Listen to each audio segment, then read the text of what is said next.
Good morning, everybody, and welcome to this third day of our conference on human freedom at the test of artificial intelligence and neurosciences. It is my great pleasure and honor to introduce today Mario De Caro. Professor De Caro is one of the leading Italian philosophers, professor of moral philosophy at the University of Roma here in Rome. And Mario is also a recurrent visiting professor at Tufts University in the US. Mario is associate editor of the Journal of the American Philosophical Association and a member of the editorial board of the European Journal of Analytic Philosophy. Mario is currently the president of the Italian Society of Moral Philosophy and the past president of the Italian Society of Analytic Philosophy. Mario De Caro is well known for his studies on free will. In Italy, he is quite, how can I say, Mr. Metaphysical Freedom, and studies also on the theory of action, the history of science. And Mario is also one of the founding fathers, so to say, of the liberal naturalism. Liberal naturalism is an interesting metaphilosophical view which consists in a form of philosophical naturalism, according to which it is possible to respect the explanations and results of the sciences without supposing that those sciences are our only resource for understanding humanity and everything. In particular, Mario De Caro has developed liberal naturalism as a mild metaphysical realism. An asteroid, the asteroid 5329 De Caro, is named in his honor. I am really grateful to Mario not only for accepting our invitation, but also because he has helped us in many ways when Patricia Churchland let us know at the beginning of August that he wasn't unable to attend the meeting because for family reasons her husband had a massive stroke at the beginning of August. Mario was very helpful and accepted to lead to Patricia the first keynote, the opening keynote lecture of the conference. And I think it was a great example of humility and generosity. I'm saying that in particular to our PhD students. Today's speech is titled "The Problem of Freedom and Today's Challenges." Dear Mario, many thanks, and the floor is yours. Thank you very much, Stefano. Good morning to everybody. So my attempt here is to complement what Patricia Churchland said last time. She talked a lot about the enabling conditions of moral responsibility, evolutionarily, biologically, but didn't say much about free will. So I would like to add something about that. So let's start from that. There are a lot of leading scientists nowadays that complain about free will, claim that free will doesn't exist, is an illusion, and that it's time to go beyond. Their arguments are not so solid, I will argue. So let's go let's analyze this. So the first one is Robert Sapolsky. That has been a New York Times bestseller. It's really a big case. This is a very famous biologist. He got a MacArthur Prize, the Genius Grant famous. His idea is that free will is an illusion. And the main argument, let's read three of his quotations. We can subtract responsibility out of our view aspect of behavior, and this makes the world a better place. As Kant said, and everyone more or less agrees. Moral responsibility is the ratio cognoscendi of free will. So if we have moral responsibility, if we can be correctly attributed some moral responsibility, we should be also attributed some free will, some kind of free will, okay? But he wants to give up. He wants to abandon both free will and moral responsibility. And it says a huge amount of humanity's misery is due to myths of free will. So free will is even dangerous. It's an illusion, a dangerous illusion. Much worse than the idea that the earth doesn't move. It's very dangerous. And then he adds a point that is very common in this kind of lamentations. He says that the idea of free will is the root of some seminal mistakes in the theory of justice, and especially concerning punishment. I will say more about that. This is Paul Bloom, another very famous biologist, that says, most scientists and philosophers agree that free will is an illusion. I don't know where he reads his statistics. There is the only good statistics about philosophers is done by David Chalmers, and 80% of philosophers actually think that free will is real, with different nuances about how, but so I don't know. He has a special, he didn't disclose his sources. And then he adds, our actions are in fact literally predestined, determined by the laws of physics, the state of the universe, long before we were born, and perhaps by random events at the quantum level. We chose none of these, and so free will does not exist. So in one word, if the world is deterministic, we are not free. If the world is indeterministic, we are not free. So, conclusion, free will cannot exist because determinism and indeterminism are logically exhaustive. That's the argument. And is in the back of other, Michael Gazzaniga, one of the most famous neuroscientists, I think we will get over the idea of free will and accept we are a special kind of machine, one with a moral agency which comes from living in social groups. So the idea is that responsibility is a social construct with no real basis in free will. And Sam Harris, a philosopher and cognitive scientist, free will is an illusion. Our wills are simply not of our own making. And then thoughts and intentions emerge from background causes of which we are unaware and over which we exert no conscious control. We do not have the freedom we think we have. So there is no doubt that the phenomenon that has been called subjective freedom exists. So the belief that we have free will.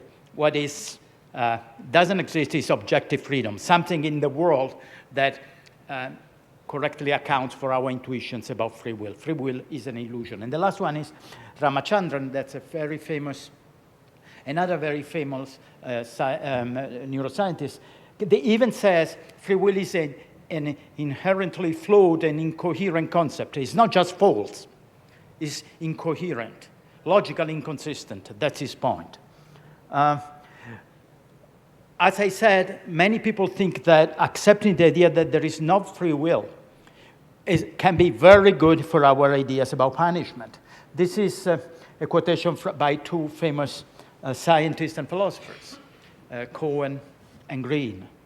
At this time, nowadays, the law deals firmly but mercifully with individuals whose behavior is obviously the product of forces that are ultimately beyond their control.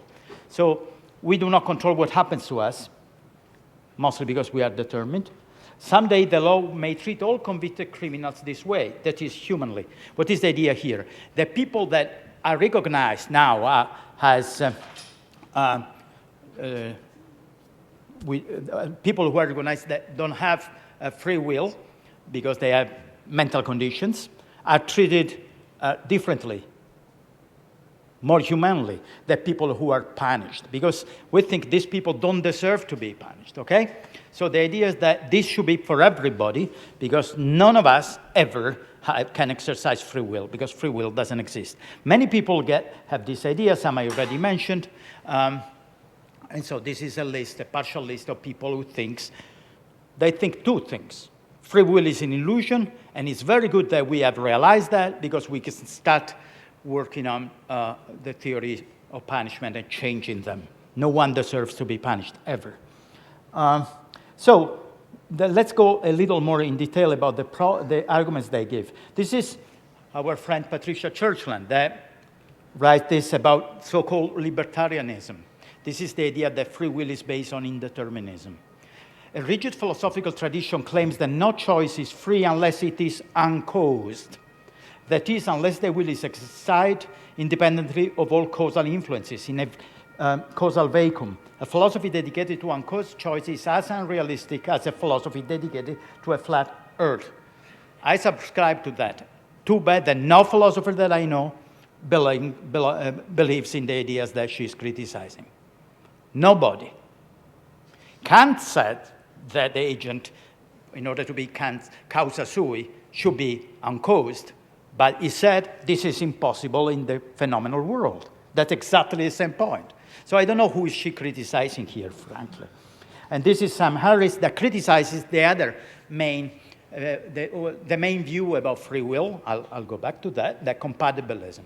And that's the idea that it's counterintuitive at the beginning, that free will is compatible with determinism, with causal determinism, and perhaps even requires it. And Harris says, compatibilism, this is a view defended by Locke, Hume, Leibniz, Daniel Dennett, who passed away last year, so many philosophers. Compatibilism amounts to nothing more than an assertion of the following creed. A puppet is free as long as he loves his strings. It's not a good definition. Love is not an issue here. Compatibilism ignores the very source of our belief in free will, the feeling of conscious agency. People feel that they are the authors of their thoughts and actions, and this is the only reason why there seems to be a problem of free will worth talking about. Yeah, that's wrong again. Let's grant that the very source of our belief in free will is that a feeling. That doesn't prove that the feeling is wrong. I feel that that person loves me. Maybe wrong, maybe not. Doesn't say anything about the truth of my feeling. So this is a bad argument again. But let's go to more serious argument. This is one of the last instances of a tradition called the Libet experiment in neuroscience. And this is one of the most interesting. And it's supposed to prove that free will is an illusion. That is. Okay, the title is Unconscious Determinants of Free Decisions in the Human Brain.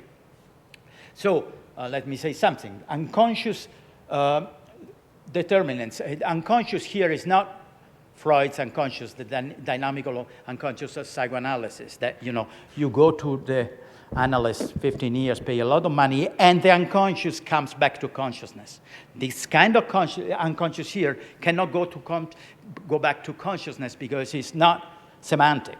In this specific case, it's neurological events. So the idea is that there are neurological events in the brain that determines our free decisions. We are free is in commas here. Let's read the beginning of the abstract. There has been a long controversy as to whether subjectively free decisions are determined by brain activity ahead of time. We found that the outcome of a decision can be encoded in a brain activity by prefrontal and parietal cortex up to 10 seconds before it enters awareness. So 10 seconds before I decide to do what I want to do, there are already signs in the brain, neural activations that will generate my decision. This delay presumably reflects the operation of a network of high-level control areas that begin to prepare an upcoming decision long before it enters awareness. So before I am aware of what I will decide, the decision is already made by my brain. That's the idea. And then the first two lines, the impression that we are able to freely choose between different possible courses of action is fundamental to our own mental life. However, it has been suggested, and they clearly endorse that this subjective experience of freedom is no more than an illusion, and then our actions are initiated by unconscious mental processes long before we become aware of our intention to act. Okay? And let's read now, quickly, let me say what this experiment is. The subjects are in front of two buttons, and they have to freely choose which one of the two buttons to push, the right or the left one. And they repeat this for 50 times. In front of them, there is a screen with many letters that go change continuously. And this is kind of the watch, the clock, right? So when I decide, I relax. When I have to decide what to do, I press left or right. When I decide, I have to look at what letter is on the screen. That's the moment of my choice. At the same time, the subjects undergo an fMRI that detects what's happening in their brains. This is the result. But let's start to read from the second column. The subjects were asked to relax while fixating on the center of the screen where a stream of letters was presented. At some point, when they felt the urge to do so, they were to freely decide between one of two buttons, operated by the left and right index fingers, and press it immediately. In parallel, they should remember the letter presented when their motor decisions was consciously made. And so I'm there, I relax. When I feel the urge to push one or the other, that's a moment of choice of my decision. I look at this letter that is on the screen. The fMRI will tell the scientist up to 10 seconds before I'm aware of my own decisions which button I will push. Okay, that's the idea. So, seems scary, right? I go to the restaurant, and actually Stefano goes to the restaurant, and the waiter says, "You want pasta or pizza?" What do you want? Pizza. Pizza. And it says, "Okay, by the way, 10 seconds before you said that, I already knew, so the pizza is already in the oven." That's a scenario, okay? And we'll have to say something about that. Okay, this is, I want to talk about. Okay, now, in order to, discuss these issues with a little more order than scientists do normally, let's look at some basics. So, what are the conditions of free will? When is that we can say that someone, at least the subjective free will, when do we attribute to somebody free will, even to ourselves? In which conditions? It seems that there are at least two conditions that are individually necessary and jointly sufficient for free will. The first one is that there are alternative possibilities. If the waiter told Stefano, "What do you want? There is only pizza." That doesn't look like a great choice, right? So you need an alternative, and you need self-determination. You say that Stefano, we think that Stefano exercised free will if when he's asked which one between pizza and pasta he wants, he doesn't flip the coin. He decides what he wants. That's a self-determination, an act of self-determination. So we need both these two conditions. The only problem is that having these two conditions at the same time is very problematic. And this is why, for example, David Hume has said that the free will problem is the most contentious science, the most contentious metaphysics. And many people agree on that. It's a difficult problem, but we shouldn't be scared by this fact. As philosophers, we only face impossible problems, right? So what is at stake here, we have to put these two criteria, alternative possibilities and self-determination, in the physical, in the natural world. The natural world is either deterministic or indeterministic. Let's see what this means. It means that determinism is the idea that each event is determined by previous events and the laws of nature. This is, to give you an example, Newton's mechanics is deterministic with some little exceptions. But yeah, let's say it's deterministic. And Einstein's general relativity is deterministic, okay? So their view of the world fits with this idea. So the world is deterministic. That's for the most perverse among you, the logical definition. Indeterminism is simply the idea that determinism is false. Of course, we want that an indeterminism, the form of indeterminism that is relevant for free will. So let's say that we have to determine, and this is something that is an empirical challenge, we have to determine whether when we act and we think that we act freely, the whole process is deterministic or there are indeterministic events involved in the causal chain that ends up with my action. So this is the choice. But anyway, it's important to say that this is the alternative, okay? Either the world is deterministic or it's indeterministic. Of course, since the 1920s, 1920s, indeterminism has become fashionable again after Epicurus, I mean. It's fashionable because in most interpretation, quantum mechanics is indeterministic. Okay? Not all, but most of them. More correctly, most interpretations think that what happens in the subatomic world is based on probabilities, not determination. Okay? So it's not the subatomic world, in most interpretations, is interpreted indeterministically. What is at stake here is how relevant is indeterminism at the macroscopic level, or better, the mesoscopic level where we live. Is that relevant or not? In neuroscience, so there are different opinions here among scientists if neuroscientific processes are deterministic or indeterministic. So this is an open issue. Anyway, this is the intuition of free will, right? The past is given, the future is open, and at the present and future here inverted for some reason. At the moment, now I decide which of the possible future courses of action will be actualized. It's up to me. That's our intuition. Well, if determinism is that way, it doesn't seem that there are alternative possibilities. Everything is determined since the Big Bang, according to the contemporary science, okay? So where are the alternative possibilities? One of the two necessary conditions of free will seems missing. The other one is indeterminism, right? That seems at first a little more promising. The past is given, but the future is open. Let's assume that, it's open if which neurons will be activated, because there are indeterministic processes that are at stake there. Oh, this seems the same scenario of the intuition of free will, but actually it is not. Because what is missing here, at least at first sight, is an essential condition, self-determination. Because if the activation of the neurons is indeterministic, it means that nothing determines it, not even me, not even the subject. Okay? There are only probabilities, but the subject cannot do anything to determine what will happen because the events will be indeterminate. So indeterminism seems to bring this unhappy consequence.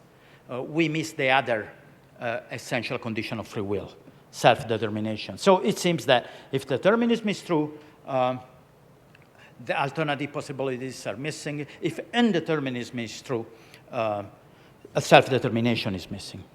Okay, so people say, okay, so let's forget about free will. This is when philosophers are happy, right? These kind of situations. Scientists are not. Most scientists. There are scientists, important ones, that believe in free will. Anyway, let's give some responses to the arguments against free will. The first is, okay, the conceptions of freedom. There are two philosophical conceptions of freedom. One is illusionism. Some philosophers, I will mention Martin Luther or Schopenhauer, have believed and claimed, or Perebun nowadays, that free will doesn't exist. That's what the scientists I mentioned at the beginning also believe. Then there is another view. For example, Noam Chomsky, the great linguist, or Peter Beningwagen, the famous professor from Notre Dame, that have believed in this view. The view is this.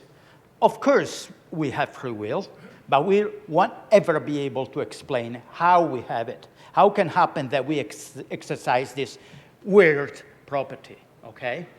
Will be a mystery. And these are pessimistic ones. So illusionism is ontologically skeptic. Free will doesn't exist. Mysterianism is epistemologically skeptic. So we'll never know if why we are free. Then there is libertarianism, inspired by Epicurus, Kant. Nowadays, for example, John Searle and the famous Nobel Prize for Physics, Roger Penrose. They believe that, notwithstanding appearances, free will can be rooted in indeterminism. I cannot enter in details, but that's the view. And the others are, that's the main view, the mainstream view. Compatibilism, perhaps is the more counterintuitive. Free will is compatible with determinism. I told the vast majority of philosophers believe in this view of free will. Let me say something very quick about this. How can free will be compatible with determinism? The idea is this. What really to use Daniel Dennett's phrase, what is really worth wanting about the ideas about free will is this thing, that I do what I want to do. Okay? So let's go back to the situation in which I am the waiter, and I ask Stefan if he wants pizza or pasta, and he says pizza, and he says, okay, I knew 10 seconds before. He says, okay, that's good, I will eat earlier. He says, no, it's not so good, because this proves that free will doesn't exist. If Stefan is a compatibilist, we say, what? Not at all. What you have proved is that I've done what I wanted to do. That's what I'm asking to free will, to have the ability to do what I want to do. Of course, my will is determined. My will is determined because it's me. It's determined by my history. It's determined by my biology. It's determined by the social context. It's of course determined, but that's me. I am determined. For this reason, I make that choice. That's my choice. If you chose pizza for me without asking me, that wouldn't be an instance of free will. But as long as I decide to have free will, to have pizza, that's an instance of free will. That's more or less the idea of compatibilism. And about the alternative possibilities, he could argue, Stefano could argue, come on, if I wanted pasta, I would ask for pasta. So alternative possibilities have to be interpreted conditionally, not categorically. It's not that here now I can really ask something I don't want. That's obvious. But if I wanted something else, I could do it. That's it. So this is the standard view of compatibility. There are many variations, but that's the main idea. Now, let's go back to this interesting experiment, right? That's one of the most critical experiments against free will.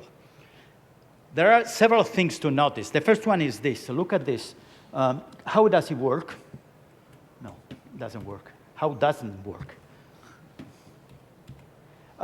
Okay, let's read there the sixth line on the right side. The subjects were asked to relax while fixating on the center screen where a stream of letters was presented. That's experiment, the setting of the experiment. At some point, when they felt the urge to do so, they were to freely decide between one of the two buttons. Notice, the moment of the decision is identified with feeling the urge to do something. Okay, that's the idea.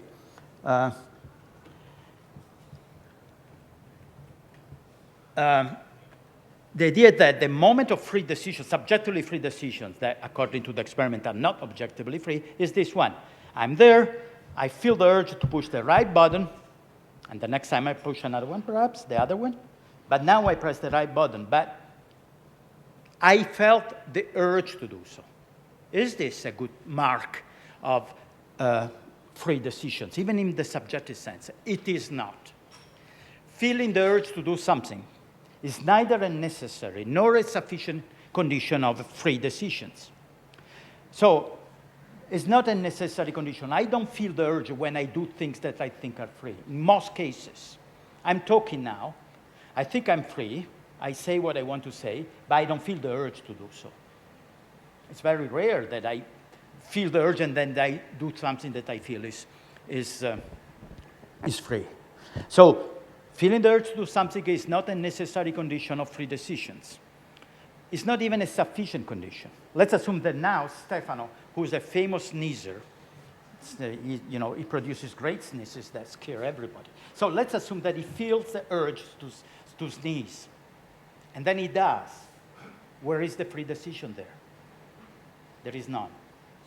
So feeling the urge and feeling the urge to do something and freely doing something are different sets of events that have only a little overlapping. So remember the title of this article, Unconscious Determinants of Free Decisions in the Human Brain in General. This is taken to be the prototype of free decisions. It is not. It is not, because free decisions are not that kind. They are not connected with feeling the urge to do anything. But there is more. This setting here, this task that is given to the subjects, pressing the button, pushing the buttons, is not even a genuine decision. It's not just that it's not a free decision. It's not even what we normally would call it a decision. Why so? This guy here that you may recognize, who says that? Who's this? John Nash. Very good. John Nash, Nobel Prize for Neumann is one of the creators of the theory of game theory, the decision theory, game and decision theory. And he formalized for Neumann what a decision is. And that's, look, it's just a formalized or correct definition of what we think normally. What is a decision? It's a choice made in a situation of uncertainty when in choosing between possible alternatives, an agent considers her preferences. That's it. That's a decision. Now you have to tell me what kind of preferences I may have in pressing for 50 times two buttons. Let's assume that the scientist intervenes, stops me, and said, this is the 33rd time you press the button and press the right one. What was your reason for that? What was your preference? I would ask, what a stupid question you ask. I didn't have any. So this is not a genuine decision. And most of this experiment is connected with this kind of situation. So this experiment really do not talk about free will. They may talk about the opacity of consciousness. That's a totally different issue. But they don't affect the discussion on free will. Plus, final point. Even if we grant that, things go as they hope they approved, and they haven't actually. So let's assume that at some point someone will prove that, based on this experiment, that all decisions work their way. All decisions are there are antecedent neural events that determine what happens. Well, illusionists certainly would be happy with that. Mysterionists are always happy whatever happens, and because they don't know how to solve the problem. But compatibilists would be very happy. A compatibilist is one that says that all our free decisions happens in a deterministic scenario, or can happen in a deterministic scenario. We, of course, are determined. Everything is determined. And then if you say, look, I proved that your decisions was caused by neural events 10 seconds before your choice, your conscious choice. You could say, if you are a determinist, a compatibilist, one moment.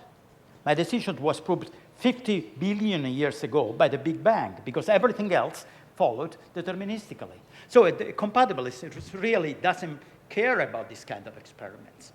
But even a libertarian, people who think that indeterminism is necessary wouldn't be particularly shaken by these experiments, because if you look, this experiment has been incredibly successful and discussed, but if you look at the paraphernalia or all the details, you find out that scientists can predict with an approximation of 60% which button will be pushed. That's more than 50. It's statistically relevant, when it's more than 5% more than the statistics, the average. That's interesting, but it's not 100%. And so libertarians have argued, well, okay, 40% is of mistakes depend on the fact that we simply are indeterminate, not determining what we do. Okay? So these experiments, let's forget about them in the free will discussion. Let's go to the last point. And that's the one that's very important. Even Patricia Churchon touched that. The question of punishment. So these are the four, there are others, but these are the four main justifications of punishment. We can think that we punish people because we want to rehabilitate them. We punish people because retribution, we think they deserve punishment. We punish people because we want to deter other possible criminals, so the same criminal that is punished should be deterred, so deterrence. And the last one is, let's put in jail, for example, people who are dangerous. These are four justifications of punishment. One is very different from the other three. Which is it? Rehabilitation. No. No, for what we are saying, what is very different is retribution, for this reason. Retribution is backward-looking, looks at what happens in the past. You committed a crime. The balance of justice was modified. You have to put it in order again. We have to punish you to reestablish justice. Whatever the consequences of punishment would be, who cares? It's a deontological justification. We have to punish that person.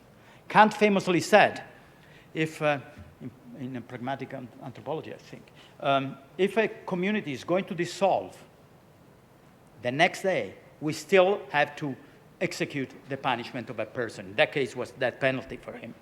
But he says, who cares if there are no consequences because the community will be dissolved?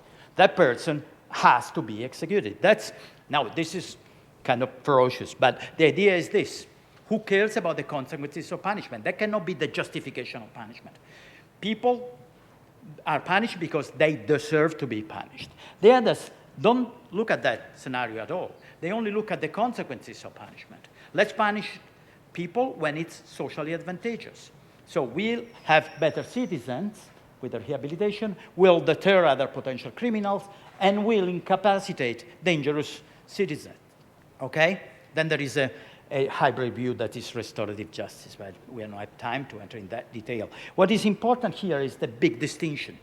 Retribution on one side, based on desert, and the other three that are only based on the consequences of punishment. Now, people who think that there is no free will are very happy to say, let's forget about retribution. Because retribution requires desert. And when is that you deserve something? When you have a moral responsibility for what you have done. And when is that you have moral responsibility for what you have done? When you did it freely. Oh, so if there is no free will, there cannot be moral responsibility, there cannot be moral desert, and so retribution is bankrupted, okay? So let's forget about it, and that's very good, they say. Now, my argument is, it's not true that there is no free will, so retribution is not destroyed, bankrupted, but also paradoxically, we'll see why in 1 second, it wouldn't be a good thing. Wouldn't be a good thing if retribution as such would be bankrupted. Let's see why. Let's see what retributivism really thinks about desert. There are two ideas here. One is positive desert. Offenders deserve punishment for their wrongful acts. This is Robespierre, the Grand Terror, when he executed many more people than the ones who deserved them because he wanted to be sure that everyone who deserved to be punished would be punished, okay? That's positive desert. I agree with the enemies of retributivism that this is bad. We don't want that. We want this one. We want negative desert. It is morally unacceptable to punish those who do not deserve to be punished and punish them in a non-proportional way. That would be morally unacceptable. Oh, he always punishes correctly, sends the right people to punishment. But we don't want people who do not deserve to be punished. We don't want them punished. Even, that's crucial, the consequences of punishment would be socially good. In order to do this argumentation, you need to have the possibility of talking about desert. And in order to do that, you need free will. What happens if negative desert is forgotten? It happens that you have scapegoating. This is World War I. And there is a famous movie great masterpiece by Stanley Kubrick, Paths of Glory. That is about a true story in the French front, when there is a decimation to punish people because the soldiers, so the whole battalion, wasn't heroic enough. And so 3 people were chosen, randomly chosen, quickly sentenced to death and executed. So their lawyer says, but they are innocent, they don't deserve anything. And the general says, who cares about desert here? That's useful. We want to win the war. And actually, look at that.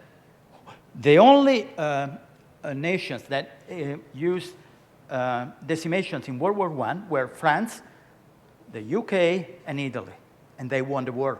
So it could be that that was a help for winning the war. But the question we should ask is that fair? Is this moral? Is it moral to punish people if they don't deserve it? It's not. It's not.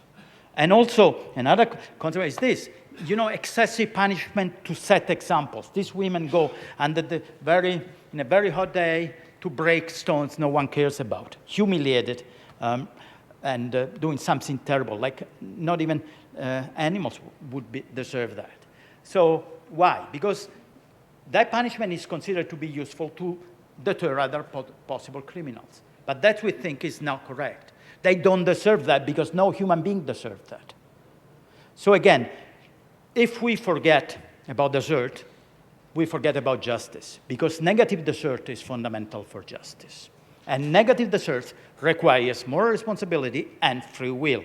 So let me conclude about this with mentioning the most important jurist from last century, H.L.A. Hart, from, typical face of an Oxford professor. And he had this idea. He was a utilitarian about justifying punishment. He said, the only people who should be punished are those who would be socially useful to punish. But he was aware of the problem there, and he added, when you distribute punishment, you have to obey this constraint. You shouldn't ever punish someone who doesn't deserve to be punished. So even the champion of utilitarian punishment agreed on this. We, in the negative desert, is absolutely indispensable. You cannot ever punish someone who doesn't deserve it. And remember, without free will, you cannot say that. So what then? Conclusions, not convincing empirical arguments support the idea that free will is illusory. Only fallacious inferences and overambitious metaphysics do. This is a very good philosopher who passed away 3 or 4 years ago, a very dear friend of mine, Lynn Baker, who wrote a phrase that I subscribe entirely. We should not lend faith to metaphysics that render ordinary but significant phenomena unintelligible. One of these phenomena is our sense of justice. Another one is our idea of free will. So before accepting a scientific view of the world that obliterates this phenomenon, we should think deeply. Thank you very much.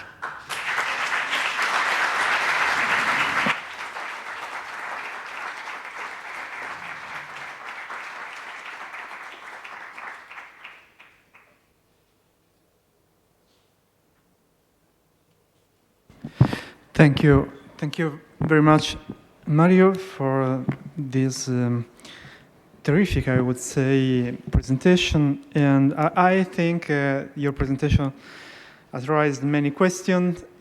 So we have about 10, 11 minutes for questions. And a half question. Time for questions. Yes, please come to the microphone. Yes.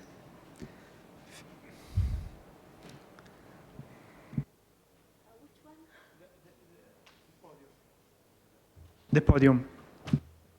Yeah? Can you hear me? Okay. So I have a question about the conceptions of freedom. You said we have 4 possible conceptions. And then I would like to know, so the third conception, so libertarianism, and the fourth conception, compatibilism, they are dependent on the physics of our world. So then libertarianism is compatible with an indeterministic worldview, and compatibilism is compatible with determinism. So that depending on the physics, so these 2 conceptions are deemed to change in the future. So if our physics are going to change, so the theory of the physical world, then we need to change also the theory of free will. So this, no, I don't think so. It's true or not? No, I don't think it's true, because what we have to say here is a compatibilist has to prove that freedom is compatible with determinism. Then there is a second step to prove that the physics of the world, the natural sciences are deterministic. This is another issue. Let's assume that in 10,000 years it will be proven that all natural laws are deterministic. Compatibilists will be vindicated, but compatibilism as such doesn't depend on the truth of this. As its truth depends by the state of the world, but the conception itself does not. And this is actually what happened. Think about this. Kant was the Newtonian, so he couldn't accept the idea that there was determinism in the world. For this reason, his conception of free will that requires indeterminism was located in the noumenal world. Nowadays, some Kantians try to reformulate his views because physics now gives the possibility of doing that. But there are 2 different steps. One is to state the position, and the other one is saying if it's true empirically.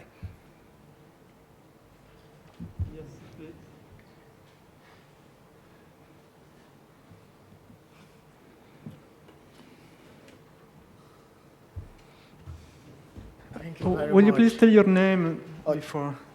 Naimeka Justin Onyokazri. I'm from Nigeria, but I'm working in Fudan Catholic University in Taiwan. Thank you very much for the presentation. It was the article from Nature.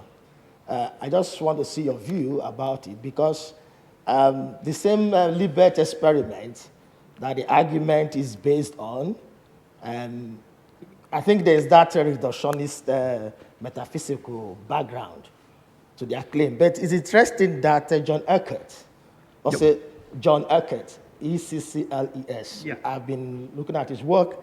It's interesting that he also used that same Libet experiment to establish the point of existence of the conscious self, and by extension to make a claim for the existence of free will. In other words,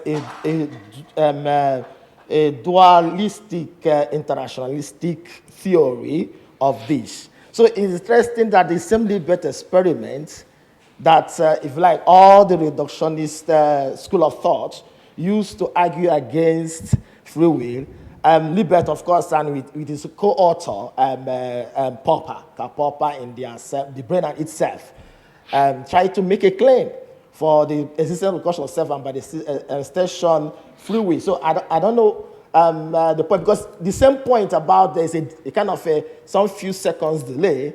So Eckert's interpretation of it is like there's that conscious self, if like that supervises what happens in the liaison brain, that is the left hemisphere, the neocortex.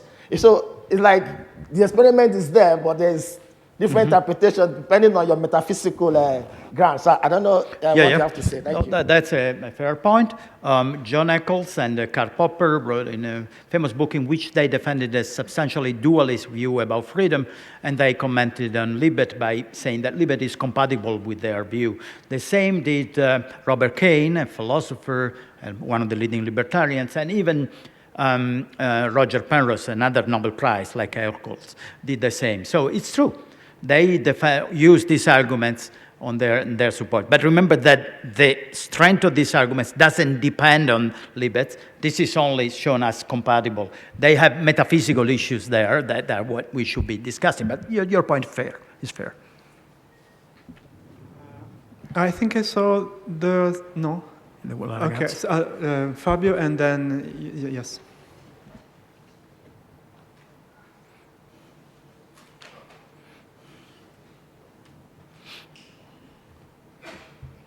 Okay, thank you, Mario, for having saved free will, thousands of years of legal thoughts and moral philosophy in 40 minutes. So thank you very much for such an interesting question. My speech, my question is about self-determination. So you mentioned self-determination as one of the two features or main aspects of free will. Self-determination is a very interesting notion, but in decades of legal thought, self-determination has been understood in a very lonely way. So my question is about the self. In many national legislations or in the tradition of Western legal theory, self-determination has been understood as a capacity of the single individual. And the consequence has been that we divided the world, we split the world into two groups. People who are able to decide for themselves, people who are really free, and therefore they are responsible legally, in a penal way. They are able to sign an agreement, they are able to give a valid consent for medical treatment, and so on. And the other side, there are people who are not free because they lack rationality, they are too young, too old, or they have some psychiatric disorders, and so on. It is from 2 decades, 3 decades maybe, that a different view has emerged. And the view is that people can be helped to be free by other people. The world is much more complex. The world is much more nuanced. It is impossible to say that people are either free or not free. We can live in many intermediate conditions. The support administrators that many national legislations now recognize stems from this idea that I need your help to be free. I'm not free if I am alone, if I am let alone. But if you help me, I can be free. So my question is about the self. What are the boundaries of the self? What are the relevance of relationships in the free will? Thank you. Okay, here we should distinguish between, that's an interesting point, of course. We should distinguish between the capacity for free will and exercise of free will. So the capacity of free will is what we have discussed here. But then you come out with this other question. So people should be helped in exercising the free will they have, if they have free will. In order to have free will, you need to have, so when is that you are punished correctly? When you act and you cause an actus reus, you have a mens rea, and there is a correct causal relation between the two. Let's assume that you have this capacity to causally correctly cause an actus reus with your mens rea. Then you could be punished, right? That's the idea. Now, if you have this ability, you have the capacity of free will. But the instantiation of this, the exercise of free will, is much more complicated. As you said, we know that, for example, most of our decisions, I would say 90% of our decisions, are taken for reasons that are opaque to ourselves. There is a lot of work in cognitive science that proves that. So you are probably referring to something like the nudging project or the paternalistic, semi-paternalistic model of Sustein and Thaler, Nobel Prize as well, for making our space of freedom bigger, wider, because we have to be helped. That's the idea. So, for example, what is nudge? If you go to the supermarket, you will buy, in most cases, unless you pay special attention, you will take the products that are at the level of your eyes. Okay, that's what you buy. That's it. And so we should learn these things so we can be more critical. And that's about politics a lot. I could give another talk about that. It's a fascinating issue. But this is about the exercise of free will, granted that we have free will. Yes.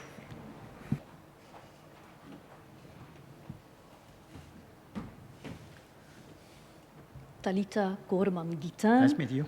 From Freiburg University, theologian. On one of your last slides figured the concept of restorative justice. Could you please expand a little bit on it and articulate it to your view of free will? Mm-hmm. It is a very interesting concept as an alternative to punishment and in recent theories of justice. And how do you get it into the conversation on artificial intelligence? Okay. How many hours do I have to answer these two questions?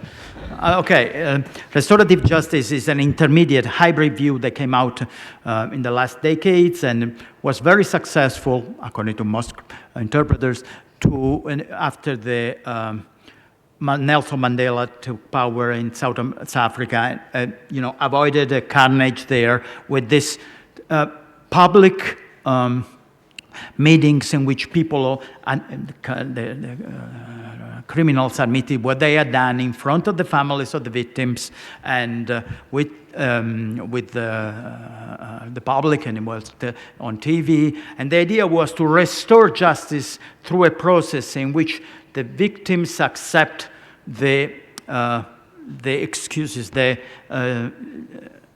fact that the perpetrators admitted their crimes. So now, in Italy, we had a controversial instantiation of these views with the previous Minister of Justice. There are pros and cons. It's a very interesting issue. And it's connected with free will, of course, because we have, on the background here, there is the idea that the perpetrators freely decide to admit their crimes, and the family freely decides to forgive them. So free will is there on the back. But it's both retributivist, it should be done, and utilitarian. It's very useful socially. And about free will and I. Now, that's a very interesting issue. It's complicated. My view is that the most solid conceptions of free will cannot exclude that entities that are different from us, from a biological point of view, could have free will. That cannot be excluded a priori. Could be excluded a posteriori with empirical reasons, but there is no a priori argument to say, you need to have this kind of DNA in order to be free. I find this very dogmatic, even if some people have done it. One is John Searle. So thank you very much. I think we run out of time, and it's time now for a coffee break. And so the coffee break is just out of this room, and then at 10:30 we have the parallel session. La thème va être dans la même salle qu'hier. Contemporary Humanism is in Sala Pia, and at 10:30. Okay? Thank you very much, and thank you again, Professor De Caro.